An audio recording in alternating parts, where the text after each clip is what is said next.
Hello my छोटू and छुटकीस, it's your Srishti here. हम लोगों ने बिहार बोर्ड क्लास 8 का साइंस बुक स्टार्ट किया था, जिसमें हम लोगों ने चैप्टर 12 का सारा कॉन्सेप्ट समझ लिया है। आज चैप्टर 12 की एक्सरसाइज की बारी, तो चलिए स्टार्ट करते हैं। और चैप्टर 11 तक का प्लेलिस्ट भी बना हुआ है, उसे भी आप लोग देख सकते हैं। और जहाँ भी दिक्कत हो वहाँ आप लोग कमेंट करके पूछ सकते हैं।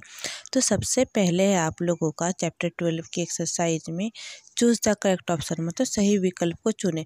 उसमें पहला क्वेश्चन है आप लोगों का, धरती पर पाए जाने वाले विभिन्न प्रकार के जीवों की प्रजातियां, उनमें आपसी संबंध को कहा जाता है। तो जैव विविधता कहा जाता है। दूसरा क्वेश्चन है, अभयारण्य एवं राष्ट्रीय उद्यान में मना है। तो कृषि करना भी मना रहता है, चारागाह मतलब जानवरों को चराना भी मना है, और शिकार करना भी मना है। तो इसका आंसर हो जाएगा ऑप्शन नंबर 4, उपयुक्त सभी। नेक्स्ट क्वेश्चन है क्वेश्चन नंबर 3, निम्न में से कौन से जंतु विलुप्त होते जा रहे हैं। तो इसका आंसर क्या हो जाएगा, उपर्युक्त सभी, क्योंकि बाघ भी धीरे धीरे विलुप्त होते जा रहा है, गेंडा भी और ब्लू व्हेल भी। अब फोर्थ क्वेश्चन है, राष्ट्रीय जलीय जीव है। तो राष्ट्रीय जलीय जीव क्या है, गंगे डॉल्फिन। फिफ्थ क्वेश्चन है, कांवड़ पक्षी बिहार स्थित है। कांवड़ पक्षी बिहार कहाँ स्थित है, तो बेगूसराय में स्थित है ये। पहला क्वेश्चन का सारा आंसर यहाँ पे लिखा हुआ है, आप लोग अपने बुक में लिख लीजिएगा। और जो भी मैंने पीछे नोट्स आप लोगों को जो कॉन्सेप्ट बताया है और जो नोट्स बताया आप लोगों को, वो भी आप लोग लिख लीजिएगा और उसे रिवाइज कीजिएगा। अगर कहीं भी दिक्कत हो तो आप लोग कमेंट करके पूछ सकते हैं। अब आप लोगों का नेक्स्ट क्वेश्चन है क्वेश्चन नंबर 2, रिक्त स्थानों की पूर्ति करें। जिसमें पहला क्वेश्चन आप लोगों का, डैश को विश्व जैव विविधता दिवस मनाया जाता है। तो 22 मई को। फिर सेकंड क्वेश्चन है, देश का प्रथम राष्ट्रीय पार्क है, तो जो कहाँ पे है, उत्तराखंड में है, और उसका नाम क्या है, Jim Corbett national park. Third question है, संकटापन्न प्रजातियों की सूची या अभिलेख डैश पुस्तक में रहता है। तो रेड डेटा बुक में, रेड डेटा पुस्तक में रहता है। तो इसका आंसर क्या हो जाएगा, रेड डेटा पुस्तक। क्वेश्चन नंबर 4 है, प्रवासी पक्षी सुदूर क्षेत्रों से डैश परिवर्तन के कारण पलायन होते हैं। तो इसका आंसर क्या हो जाएगा, जलवायु। और फिफ्थ क्वेश्चन है आप लोगों का, फर्न, शैवाल, जिनको, साइकेड आदि डैश पौधे होते। तो इसका आंसर होगा जंगली पौधे। आप लोगों का आंसर यहाँ पे लिखा हुआ है, आप लोग इसे भी अपने बुक में भर लीजिएगा। अब आप लोगों का नेक्स्ट है, मैच दी फॉलोइंग, मतलब संधि मिलान कीजिए। जिसमें पहला क्वेश्चन है आप लोगों का, डोडो। तो डोडो क्या है, मॉरिशस द्वीप पर पाए जाने वाला एक विलुप्त पक्षी है। तो एक का क्या हो जाएगा, 4। फिर दूसरा है गंगे डॉल्फिन। गंगा डॉल्फिन जो है गंगा नदी में पाए जाने वाला एक स्तनधारी जीव है। तो दूसरा का 5, 2 का 5 हो जाएगा। तीसरा है वाल्मीकि अभ्यारण्य। तो वाल्मीकि अभ्यारण्य किसके लिए फेमस है, तो बाघ के लिए फेमस है। चौथा है आप लोगों का काजीरंगा अभ्यारण्य। तो काजीरंगा अभ्यारण्य किसके लिए फेमस है, तो काजीरंगा अभ्यारण्य एक सिंह गेंडा के लिए फेमस है। है आप लोग का फर्न, जिनको, साइकेड। फर्न, जिनको, साइकेड क्या है, जंगली पौधा है, और ये विलुप्त हो रहे पौधे हैं। मतलब 5 का 3 हो जाएगा। इसका आंसर यहाँ पे लिखा हुआ है, मैच दी फॉलोइंग का 1 का 4, 2 का 5, 3 का 1, 4 का 2 और 5 का 3। अब आप लोगों का यहाँ से क्वेश्चन आंसर स्टार्ट होने वाला है। तो पहला क्वेश्चन है, जैव विविधता से आप क्या समझते हैं। तो हम लोगों ने जब मैच दी फॉलोइंग को बनाया था, उसमें पहला क्वेश्चन ही यही था। तो इसका आंसर क्या हो जाएगा, धरती पर पाए जाने वाले विभिन्न जीवों की प्रजातियां तथा उनका पर्यावरण के साथ संबंध। मतलब धरती पर जो भी जीव है वो अपने पर्यावरण के साथ किस तरह से रह रहे, उसे क्षति पहुंचा रहे हैं या उसे और आबाद कर रहे हैं, तो किस तरह का संबंध है उनका पर्यावरण के साथ, इसे ही हम लोग क्या कहते हैं, जैव विविधता। हमें सेकंड क्वेश्चन है आप लोगों का, हमें जैव विविधता का संरक्षण क्यों करना चाहिए। क्योंकि अगर हम लोग जैव विविधता का संरक्षण नहीं करेंगे तो पहला तो क्या होगा कि पर्यावरण को संतुलन में रखने में मुश्किल हो जाएगा। क्योंकि पर्यावरण को संतुलन में रखने के लिए जितने भी जीवों की प्रजातियां हैं सबको जिंदा रखना जरूरी है, चाहे वो पेड़ हो, पौधा हो, इंसान हो या जानवर हो, सबको जिंदा रखना जरूरी है। क्योंकि हम लोग जानते हैं कि जो भी जीव जंतु है सब एक दूसरे के ऊपर निर्भर है। अगर हम लोग सांस ले रहे हैं तो वो पेड़ पौधा के कारण ही ले रहे हैं। वो भी स्वच्छ हवा। जहाँ पे पेड़ पौधा कम है वहाँ पे अलग अलग तरह का लंग्स डिजीज़ हो जाता है, फेफड़े का रोग हो जाता है। क्यों? क्योंकि वहाँ पे कार्बन डाइऑक्साइड का मात्रा ज़्यादा है। दूसरा है प्रदूषण से बचने के लिए, जैसे मछली ही है, वो क्या करती है, हम लोग जब नदी में या पानी में जब गंदगी को फेंकते तो उसे साफ करने में मदद करती है। अब आप लोगों का थर्ड क्वेश्चन है विनाश के मुख्य कारण और उसके प्रभाव। तो विनाश का मुख्य कारण पहला तो प्राकृतिक कारण है, मतलब जलवायु परिवर्तन। तो जलवायु परिवर्तन के कारण प्रभाव क्या पड़ रहा है? कम वर्षा होना, अत्यधिक गर्मी होना और कम ठंडा पड़ना, और कम समय के लिए ठंडा भी पड़ना। एक तरह से हम लोग देख सकते हैं कि ये मानवीय कारण में भी शामिल हो जाता है।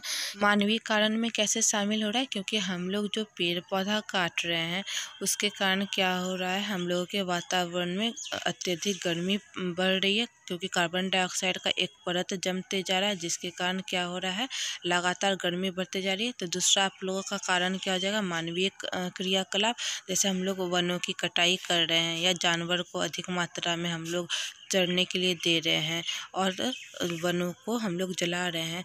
तो हम लोग जानते हैं कि जंगल जो है वो क्या होता है, पृथ्वी का फेफड़ा होता है, और हम लोग फेफड़ा को ही जब जला दे रहे हैं तो क्या होगा, स्वच्छ हवा हम लोगों को नहीं मिल पाएगा और अलग अलग तरह का फेफड़े का रोग होगा। अब इसका प्रभाव क्या है? तो पहला प्रभाव हो जाएगा प्रदूषण का बढ़ना।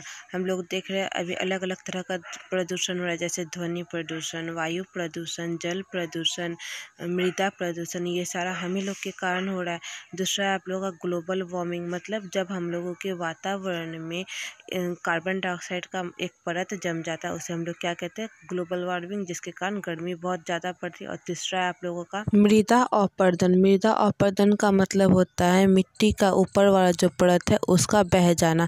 अब जब हम लोग ज़्यादा मात्रा में पेड़ पौधा को काटेंगे तो पेड़ पौधा का जो जड़ है वो भी तो कटते जा रहा है, और पेड़ पौधा का जड़ है वो क्या करता है, मिट्टी को पकड़ के रखता है।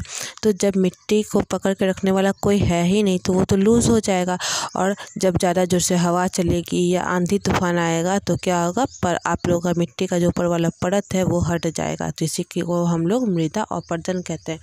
अब आप लोगों का नेक्स्ट क्वेश्चन है रेड डेटा बुक से आप क्या समझते हैं? तो रेड डेटा बुक एक ऐसी पुस्तक है जिसमें संकटापन्न जीवों के प्रजातियों को रिकॉर्ड करके रखा गया है। इसे ही हम लोग क्या कहते हैं, रेड डेटा बुक कहते हैं। अब आप लोगों का नेक्स्ट क्वेश्चन है प्रवास से आप क्या समझते हैं?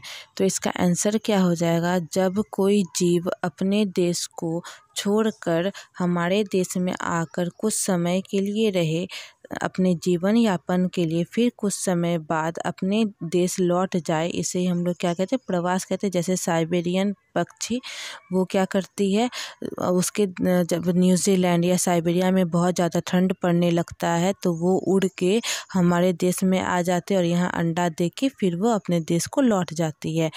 तो प्रवासी पक्षी मतलब साइबेरियन पक्षी किसका उदाहरण हो गया? तो प्रवास का ही एक उदाहरण हो गया। अब आप लोगों का नेक्स्ट क्वेश्चन है अभयारण्य तथा राष्ट्रीय पार्क से क्या तात्पर्य है? अपने राज्य के किन्हीं 2 अभयारण्यों का नाम लिखें। तो सबसे पहले हम लोग अभयारण्य का मतलब समझते हैं। तो अभयारण्य किसे कहेंगे? कानूनी रूप से सरकार तथा समाज की मदद से बनाया गया सुरक्षित जंगल, जहाँ जंगली जंतु आज़ाद होकर रहते हो बिना डर तथा छेड़छाड़ के, तथा जहाँ शिकार करना मना हो। अगर कोई शिकार करता है वहाँ पे तो उसे कानूनी सज़ा दी जाती है। अब 2 अभयारण्य हमारे बिहार राज्य का कौन कौन सा हो जाएगा? तो पहला है आप लोगों का वाल्मीकि अभयारण्य जो बाघ के लिए फेमस है, और दूसरा है आप लोगों का गौतम बुद्ध अभयारण्य जो कहाँ है, बिहार के गया में है। और ये किस लिए फेमस है? तो हिरण और नीलगाय के लिए फेमस है। अब राष्ट्रीय पार्क किसे कहते हैं वो हम लोग देख लेते हैं। वन्य जंतुओं के लिए आरक्षित क्षेत्र जहां वे स्वतंत्र रूप से रहते हैं तथा प्राकृतिक संसाधन का उपयोग करते हैं उसे हम राष्ट्रीय पार्क कहते हैं। अब आपका नेक्स्ट क्वेश्चन है प्रोजेक्ट टाइगर के बारे में संक्षिप्त में बताइए। तो प्रोजेक्ट टाइगर जो है एक परियोजना था जिसके अंतर्गत बाघ को सुरक्षित रखने तथा उसकी संख्या को बढ़ाने की रणनीति तैयार की गई थी, और इसी में बाघ को राष्ट्रीय पशु घोषित किया गया था, जिससे हम लोग बाघों को बाघों का शिकार हम कम से कम कर सके। अब आपका लास्ट क्वेश्चन है इस चैप्टर का, अपने घर या विद्यालय को हरा भरा रखने के लिए आप क्या करेंगे, उसे आप क्रियाकलाप में की सूची में लिखे। तो सबसे पहले तो हम लोग अलग अलग प्रजाति का पेड़ लगाएंगे, फिर उसमें सही मात्रा में खाद डालेंगे, समय समय पर सही मात्रा में पानी डालेंगे, सही समय समय पर सिंचाई का व्यवस्था करेंगे और गंदगी को हमेशा साफ़ करते रहेंगे। और हम लोग क्या कर सकते हैं, जब पेड़ पौधा के अगल बगल में सूखा हुआ पत्ता सारा गिर जाए उसका खाद बनाकर भी हम लोग डाल सकते। और अलग अलग उपाय आप लोग कमेंट में लिख कर बताइएगा। और यहाँ तक आपका चैप्टर 12 भी कंप्लीट हो गया। आप लोग इसे एक बार रिवाइज करके जहाँ भी कुछ भी अगर प्रॉब्लम हो उसे पूछ लीजिएगा कमेंट में। जल्द मैं चैप्टर 13 को अपलोड कर दूँगी। Thank you.